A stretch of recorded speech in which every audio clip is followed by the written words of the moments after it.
दोस्तों, रूहानी और मादी ज़िंदगी को एक साथ लेकर चलना बाज़ औक़ात बहुत ज़्यादा मुश्किल हो जाता है, क्योंकि दुनियावी कामों में मशगूल जितने भी लोग होते हैं, उनके रोज़मर्रा के मामलात ऐसे होते हैं जिसमें पाकीज़गी भी ख़त्म हो जाती है और अख़लाक़ी तौर पर भी वो कमज़ोर हो जाता है।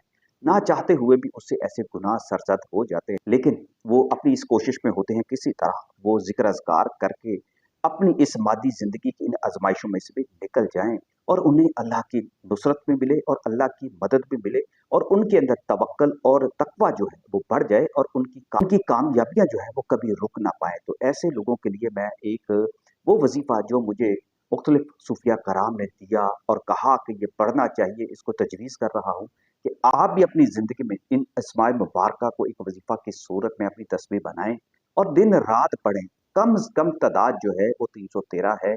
इससे ज़्यादा जितना आप पढ़ सकते हैं वो पढ़ते जाएँ।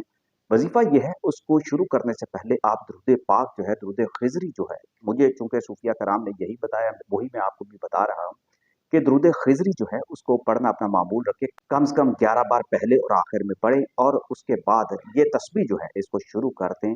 या रज़ाक़ु या मुक़ीतु या हय्यु या क़य्यूम, या रज़ाक़ु या मुक़ीतु या हय्यु या क़य्यूम। जो लोग भी अपनी रूहानी और मादी तरक्की में आगे जाना चाहते हैं और समझते हैं कि बहुत ज़्यादा रुकावटें ऐसी हैं जो उनको परेशान करती हैं, तो इस तस्बीह के साथ अपना ताल्लुक जो है वो मज़बूत बना लें।